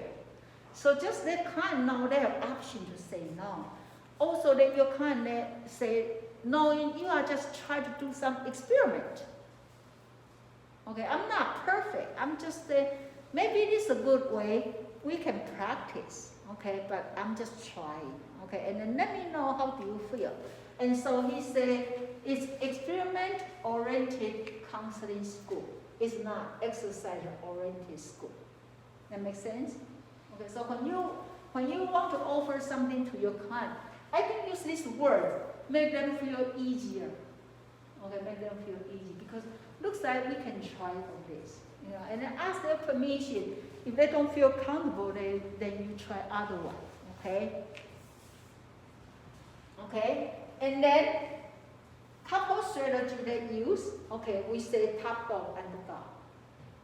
Okay, so then you can have your up dog, either use chair or use your two hands to talk to each other.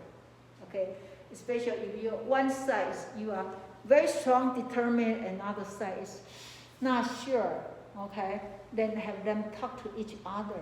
Okay, like play puppet. Okay, that's one of the strategy used called top dog and underdog. Okay, and you can use cheer to do this. You can use cheer to do this. Okay, and the cheer more important is especially for the people they really no longer they can talk, or the one they really want to talk. Like you decide to ask your boss for promotion, but you're not sure how to start it. Okay, let's practice. Let's cheer. If cheer is your boss, what are you going to tell? Right? And then remember I say switch the chair. Because once you switch the chair, surprisingly, you'll find yourself totally able to be in that position. Like you can't, like you talk to your boss and then you used to believe your boss so mean. But when you sit in that chair, you can start to understand why your boss say the way they say. And then you switch back. Then you can start to talk to the way you based on your understanding about your boss, and then you can adjust your talking, and then you switch back and forth. And then I did this sometimes, and then I find students even crying because they start to able to integrate themselves into different positions, and they call empty chair. Okay, and that's he said exaggeration. Exaggeration. So sometimes the client may be very soft. For example, you say, can you promise me to talk to 3 people in next week so we can practice your communication skill? Your client said, okay, can you say louder? Okay. Can you say louder? Okay. Can you say louder? Ah! No, I don't think I can do that. So that means my commitment may be here. Okay, so then you say, so what's the degree? Okay, I can commit for 80%. So when you keep asking them to exaggerate, they start to sense of their ability. Their ability, okay? And so it's important to exaggerate, okay? Now, another thing you can do is have them stay in the emotion, in the feelings. Okay, because sometimes we easy to say, oh, let it go, no, the next feeling, go. But it's good to stay. So you can really feel how you really feel. And that's called increased self-awareness. Okay? They say especially negative feeling. Okay? So require them, actually they say, to stay in the negative emotion actually require courage. It requires courage, okay? And then it shows how many responsibilities you want to take. So if you are so angry because you're just fighting with your sibling, and you're just so angry, and if you can stay in that emotion, you know how they hurt you, and then how that mean to you. And then you can process rather than just say, okay, I'm just going to sleep. And when you go to sleep, you forget what's going on. And you wake up, you forgot. What a waste! That's the best moment to see how much you can Okay, so stay. It's not mean you have to go out and angry with people. No, you just stay with the emotion, and then here say they can achieve such a commitment. The counselor can lead them to another stage of growth. So if you can handle this, it's very painful, but if you can handle this, then we can go to handle you another thing, another thing, another thing. So when you work with them, then maybe there's so many negative experience. Take a small piece, okay, and they say, okay, it's very painful. I never want to talk about it. Okay, can we stay in this and let's think about what happened in that moment? For example, the first time you get fired from a job.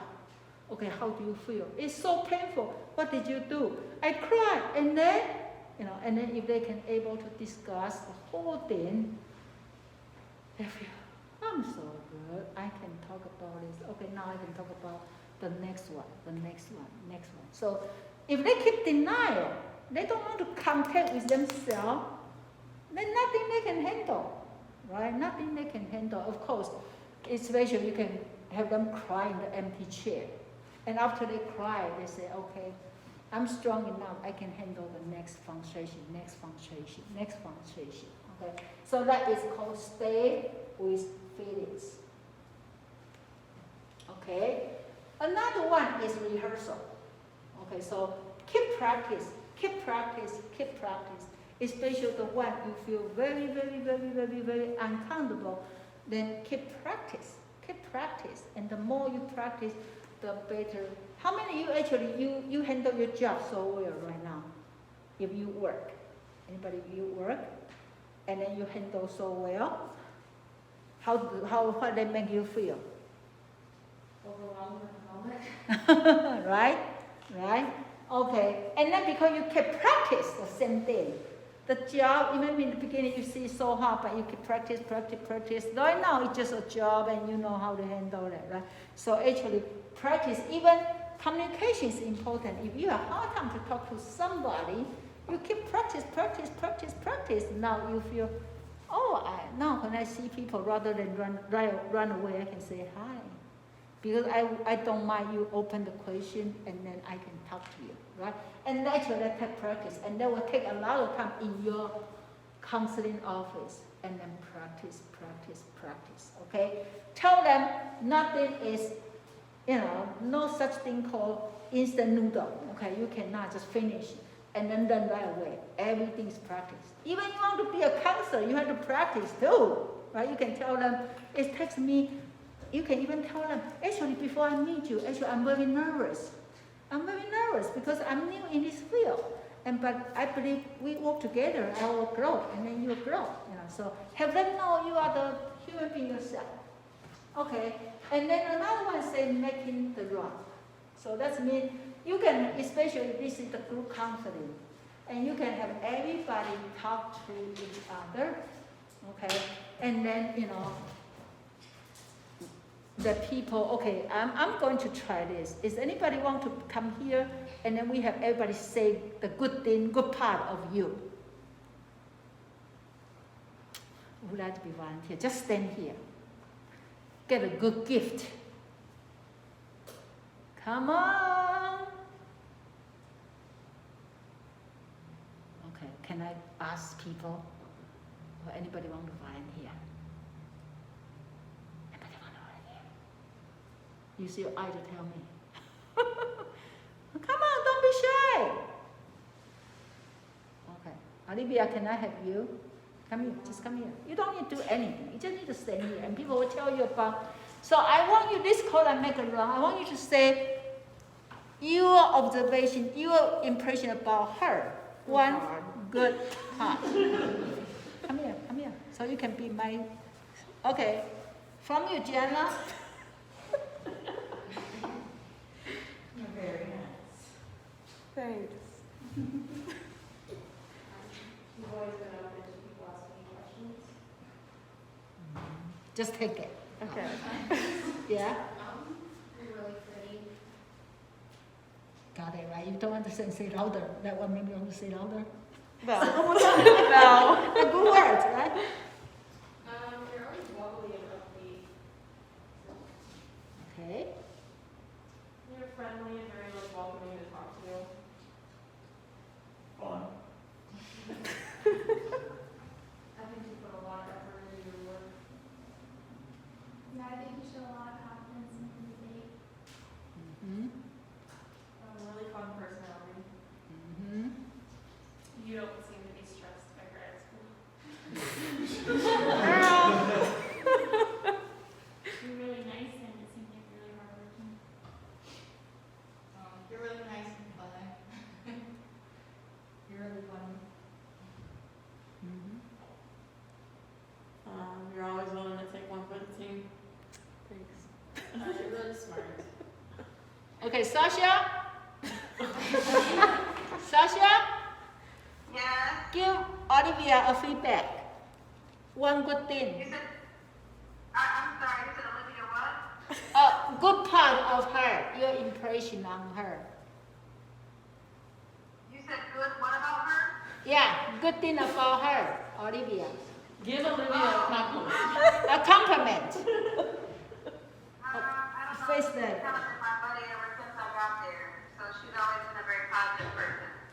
Okay, got it. Okay, how do you feel right now? Awkward,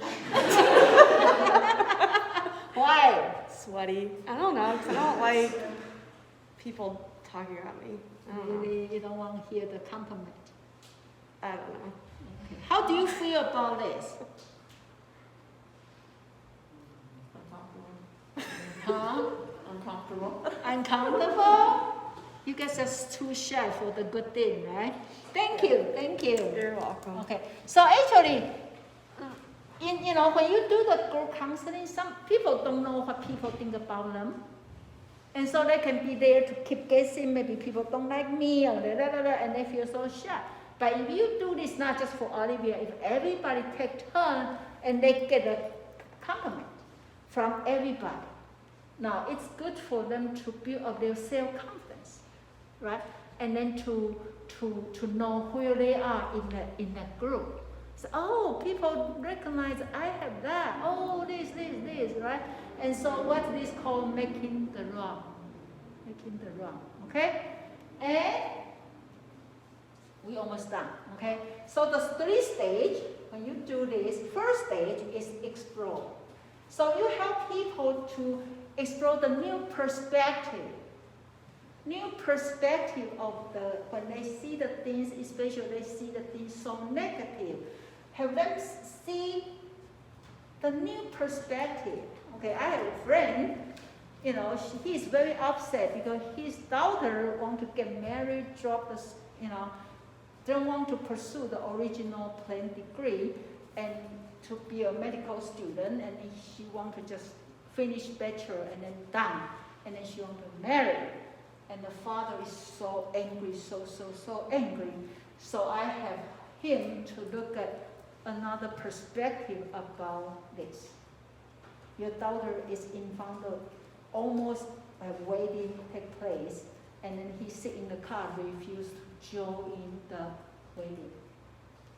So I have them do practice. I say, now you sit here and think about this car, and then your daughter is what? He said, he's almost married. And I said, where are you? I'm in the car. I said, what's between you and your daughter? That windshield. Right? And I said, what's that windshield stand for? Because my anger. So now he knows. He can join the wedding if he willing to stop angry and just walk out. Right? And so the second step is accommodation. To say, if I try something, and this may be still not them, still not part of them, that's what we call accommodation. That means you have to change yourself to be that person. But he will say, or she will say, okay, I'm going to try. I said, can we just try, pretend not go out yet, but in the car, talk to your daughter. So I give him a chair, say, okay, that's your daughter.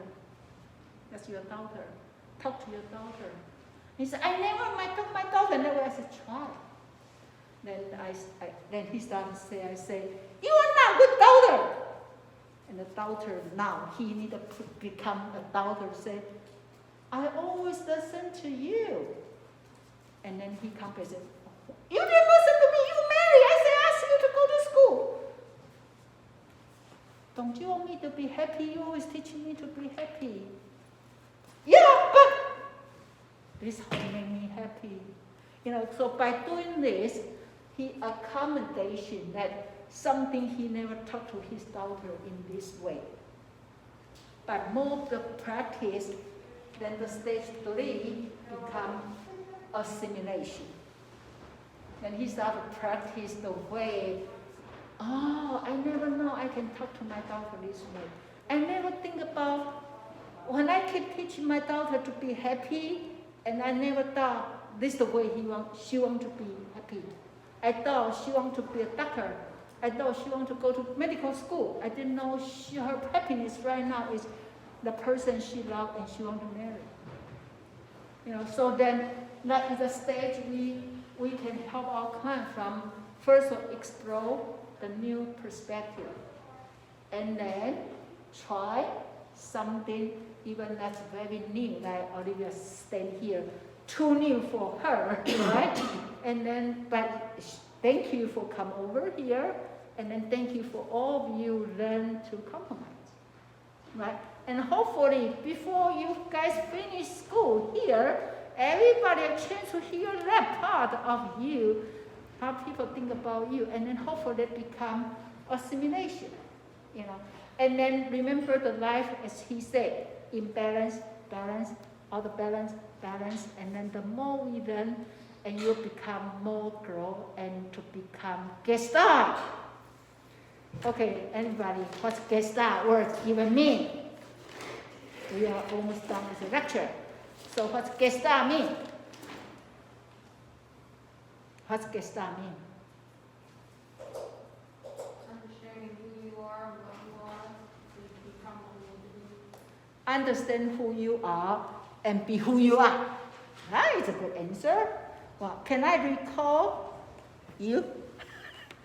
I'm going to turn so I can put the answer here. But if you don't feel comfortable for me to recall, you say no, okay? It's okay to say no. Are you okay? Yeah. I'm going to do this. And say it louder so I can recall here. Okay. What's Gestalt mean to you?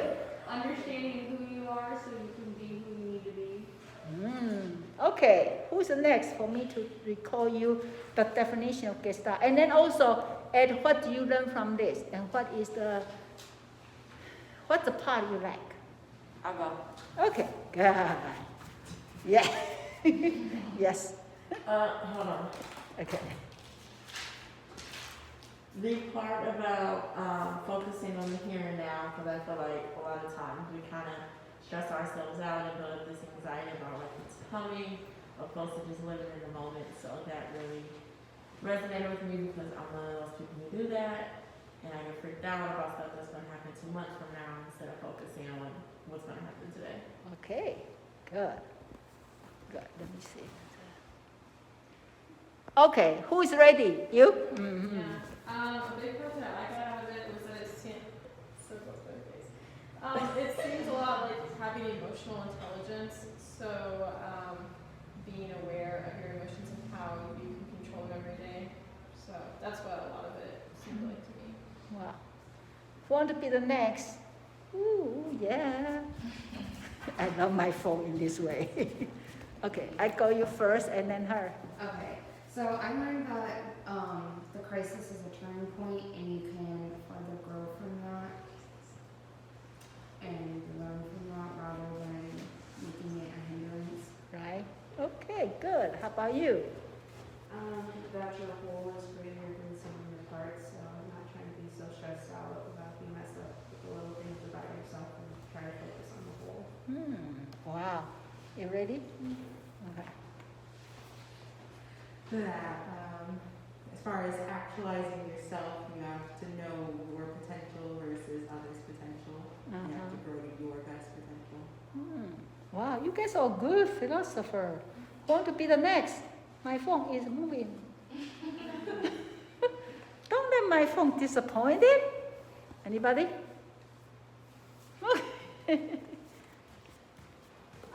I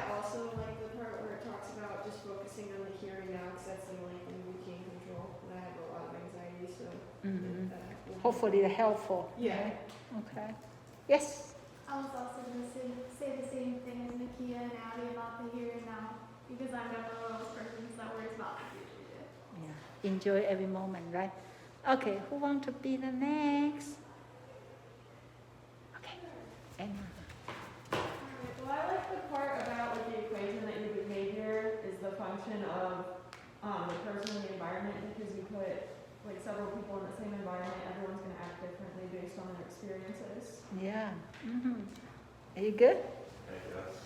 I like the homeostasis part about this, everyone's trying to find a balance. Okay. Thank you. And then who will be next? Yes. I also like the part about like the here and now, instead of focusing on the things like what could have been and what could happen. Yeah. Just be in the present moment. Mm-hmm. And then. I was gonna say I like the part about, or just in general, that you need to know yourself and really dig deep to be who you actually are. Mm-hmm. Okay. Is Emily ready? I like the little saying that says anxiety is the gap between now and later. I just thought that was really true. And Yeah. Okay. Good. Maya. Mina. Yeah. I like the part about the figures at the ground. So Yeah. where you focus more on the foreground and not the background. Yeah. That's really important. Yeah. Anybody want to talk about the unfinished business? I think that's a very fun point. You want to talk about unfinished business? Yeah. Yeah, I was gonna say that I like that part.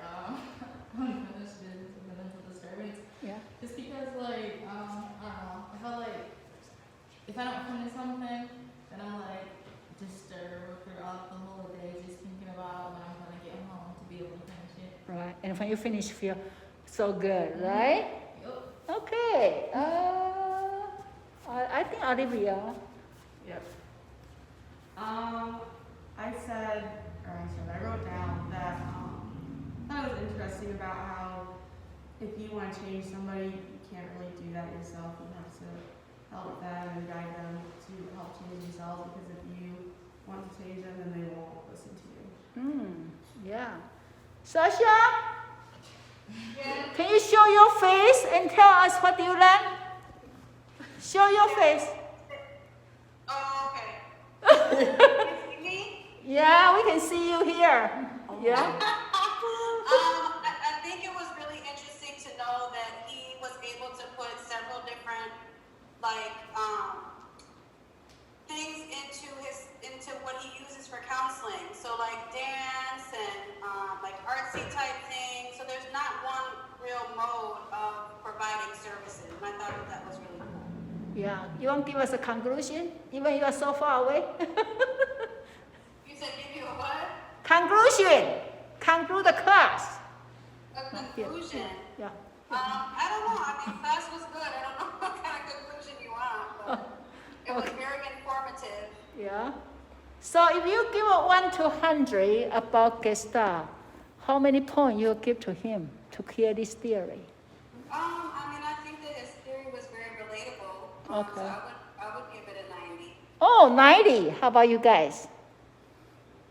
She give him a 90. 85. Okay. But you know, even he had a lot of trouble in his life, but he worked so hard. And then I think the theories make sense, right? Okay, so let me put this way so I can be here with everybody. Okay, when I say 1, 2, 3, we say down. 1, 2, 3, down. Yeah, thank you.